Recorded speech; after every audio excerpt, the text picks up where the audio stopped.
Netaji Subhash Chandra Bose memorial राजकीय वरिष्ठ माध्यमिक पाठशाला डलहौजी का वार्षिक समारोह स्कूल प्रांगण में हर्षोल्लास से आयोजित किया गया। इस अवसर पर पूर्व शिक्षा मंत्री आशा कुमारी ने बतौर मुख्य अतिथि शिरकत की। स्कूल की प्रधानाचार्य नरेश चंदेल ने कार्यक्रम में पधारने पर मुख्य अतिथि का गर्मजोशी से स्वागत किया। वहीं कार्यक्रम का आगाज मुख्य अतिथि और अन्य अतिथियों द्वारा दीप प्रज्वलित कर किया गया। समारोह के दौरान छात्रों ने एक से एक बढ़कर एक रंगारंग कार्यक्रम प्रस्तुत कर आए हुए अतिथियों को मंत्रमुग्ध कर दिया। विद्यार्थियों ने जहां सरस्वती वंदना, क्लासिकल नृत्य, पंजाबी गिद्दा, पहाड़ी नाटी आदि की प्रस्तुति दी, तो वहीं योग क्रियाओं की विभिन्न मुद्राओं का प्रदर्शन कर लोगों को हैरान कर दिया। वहीं आधुनिक भारत की बिगड़ी हुई व्यवस्था को लघु नाटिका के माध्यम से बखूबी प्रस्तुत किया। मंच का संचालन अनुपमा आनंद और विक्रम चौहान द्वारा किया गया। स्कूल की प्रधानाचार्य नरेश चंदेल ने स्कूल की वार्षिक रिपोर्ट पढ़कर आए हुए अतिथियों को स्कूल की उपलब्धियों से अवगत करवाया। मुख्य अतिथि आशा कुमारी ने स्कूल प्रबंधन को कार्यक्रम के सफल आयोजन हेतु बधाई दी। उन्होंने अपने संबोधन में बच्चों को नशे से दूर रहने का आह्वान किया। उन्होंने विद्यार्थियों द्वारा प्रस्तुत किए गए रंगारंग कार्यक्रम की सराहना करते हुए विद्यार्थियों के प्रोत्साहन हेतु 21,000 रुपये की धनराशि देने की घोषणा की। वहीं उन्होंने कहा कि स्कूल की बाउंड्री वॉल के निर्माण करने की मांग पर प्रारूप तैयार कर उसके अनुसार सरकार द्वारा बजट उपलब्ध करवाया जाएगा।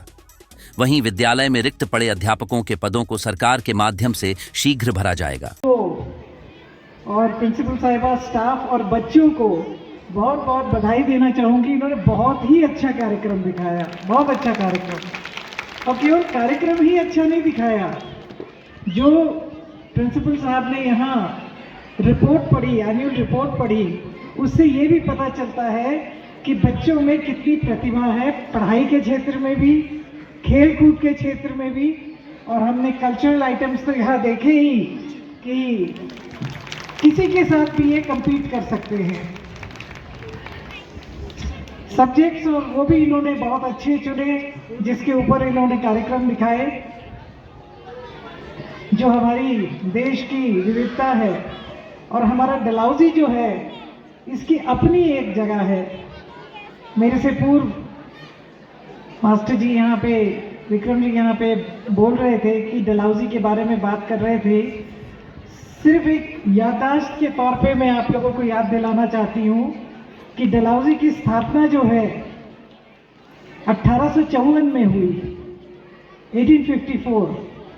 और ये जो ब्रिटिश हमारे उस समय उनका राज्य था, और लाहौर में जो ट्रूप्स कन्वर्सेशंस के लिए आती थी, और उनके आने का यहाँ कोई ऐसा बना नहीं, मगर उस समय उन्होंने ये 5 पहाड़ियाँ लीज पे ली राजा चंबा से।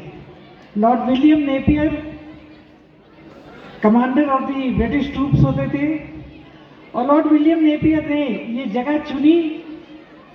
नाम इसका उन्होंने डलहौजी रखा, मगर लॉर्ड डलहौजी कभी डलहौजी नहीं आए। बड़ा एक हब जो है डलहौजी बना। इसी तरह से टूरिज्म का हब तो है ही। इन सारी चीज़ों को डलहौजी की देखते हुए मुझे इस बात की बड़ी खुशी है कि आजकल हमारे जो सरकारी स्कूल हैं, उसमें बच्चों की संख्या कम होती जा रही है। कहीं एक भी प्राइवेट स्कूल खुल जाता है तो सरकारी स्कूल की संख्या बहुत कम हो जाती है। मगर मुझे इस बात का मुझे बहुत प्रसन्नता हुई मैडम चंदेल से जान के कि इस स्कूल की संख्या जो है लगभग 400 है, जो कि एक अच्छा नंबर है। क्योंकि अगर हम देखें, यहाँ प्राइवेट स्कूल्स के अलावा बलेगा में सीनियर सेकेंडरी स्कूल है, बनीखेत के प्रिंसिपल भी यहाँ बैठे हुए हैं, बनीखेत में भी सीनियर सेकेंडरी स्कूल है, बाथरी में सीनियर सेकेंडरी स्कूल है, बुनियाला में सीनियर सेकेंडरी स्कूल है। बावजूद उसके इस सरकारी स्कूल में 400 की स्ट्रेंथ है। और यहाँ के बच्चे, जैसा इन्होंने परफॉर्म किया, बताया, बहुत अच्छा परफॉर्म कर रहे हैं।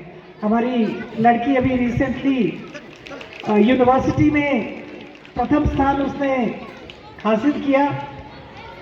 हमारी प्रियंका, जो किशोरी लाल जी की बेटी है, जज बनी।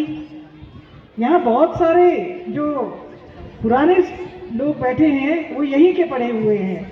इस स्कूल के लिए लाला अमीरचंद चैरिटेबल ट्रस्ट का भी योगदान है, काफ़ी बड़ा योगदान है। बिल्डिंग्स बनाने में मैं जब पहली बार विधायक बनी तो बहुत छोटा सा यहाँ पे स्ट्रक्चर था। ये स्कूल की बिल्डिंग बनी, खुशी की बात है, और बना, ये बना, ग्राउंड बना, और मैं समझती हूँ कि अभी आने वाले समय में कभी भी प्रगति या तरक्की जो है वो खत्म नहीं होती, कुछ ना कुछ एडिशन की।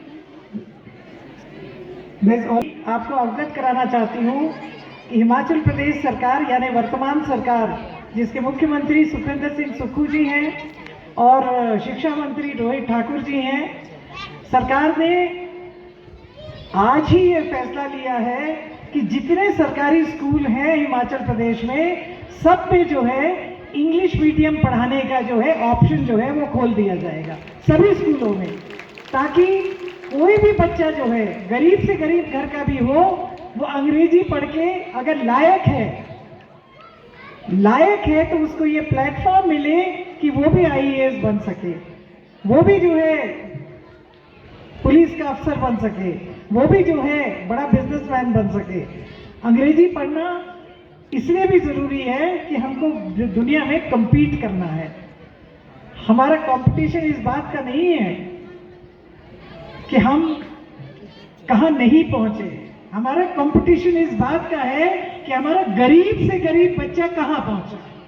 अमीरों के बच्चे जो ये बोलते हैं कि हिंदी नहीं, अंग्रेजी नहीं पढ़ानी चाहिए, उनको पूछना उनके बच्चे कहाँ पढ़ते हैं।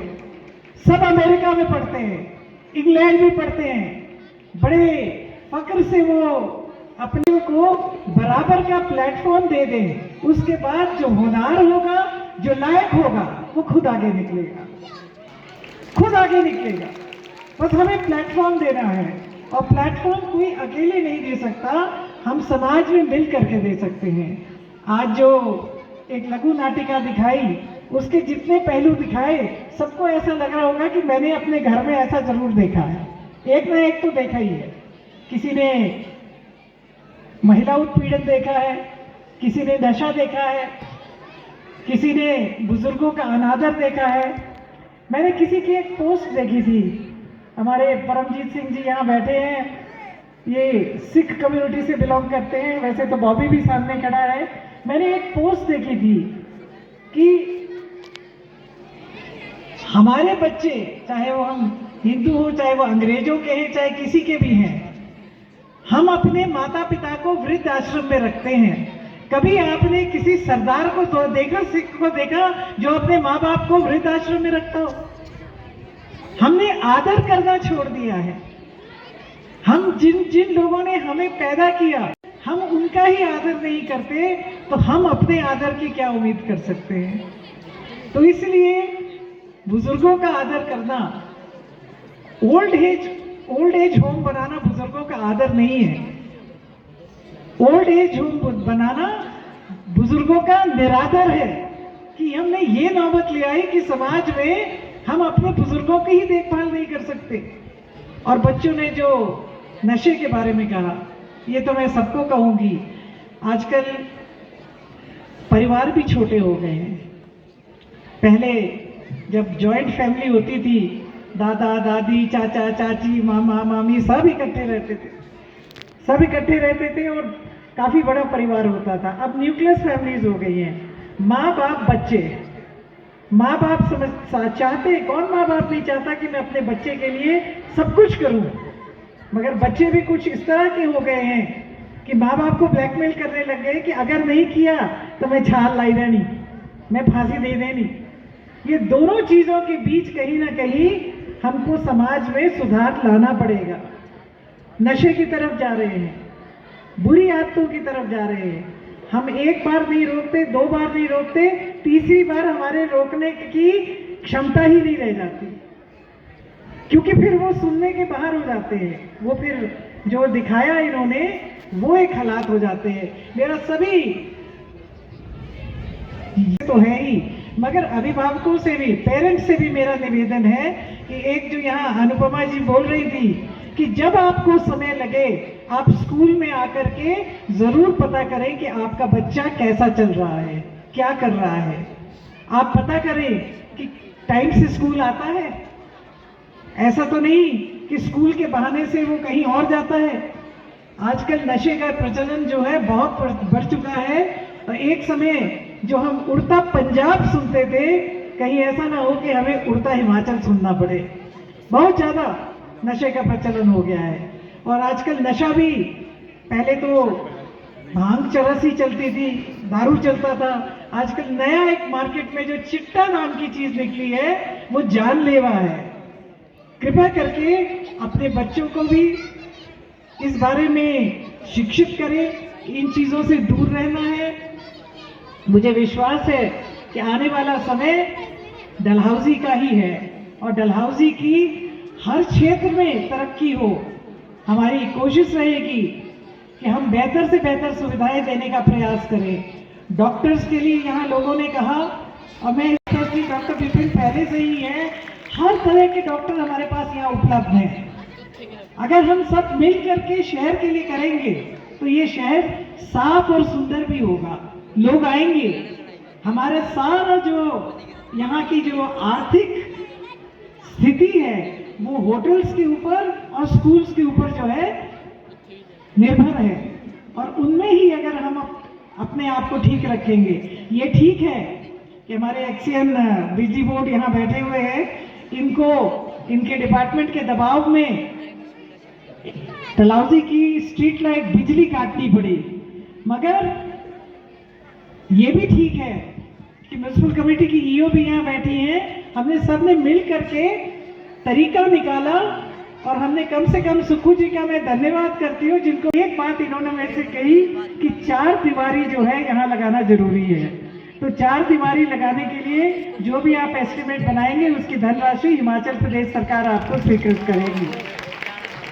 बच्चों ने बहुत अच्छा कार्यक्रम दिखाया। मैं अपनी ओर से इनको इनके कल्चरल प्रोग्राम्स के लिए 21,000 रुपए की धनराशि देना चाहूंगी, और इसी उम्मीद के साथ कि डलहौजी के बढ़ते कदम रहेंगे। Clean Dalhousie, beautiful Dalhousie, green Dalhousie, beautiful Dalhousie, number 1 इन हिमाचल डलहौजी। जय हिंद, जय हिमाचल, जय डलहौजी।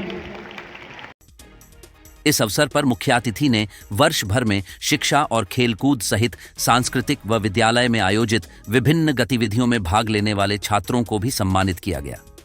इस अवसर पर जिला कांग्रेस कमेटी के उपाध्यक्ष Tilak Kapoor, doctor captain GS Dhillon, hill top school की अध्यक्ष पूनम धवन, नगर परिषद कार्यकारी अधिकारी राखी कौशल, डॉक्टर विपिन ठाकुर, जल शक्ति विभाग के अधिशासी अभियंता राकेश ठाकुर, विद्युत विभाग अधिशासी अभियंता पंकज राठौर, लोक निर्माण विभाग के अधिशासी अभियंता अतुल शर्मा, विभिन्न स्कूल के प्रधानाचार्य, बच्चों के अभिभावक और अन्य गणमान्य लोग मौजूद रहे। ब्यूरो रिपोर्ट, डलहौजी हलचल।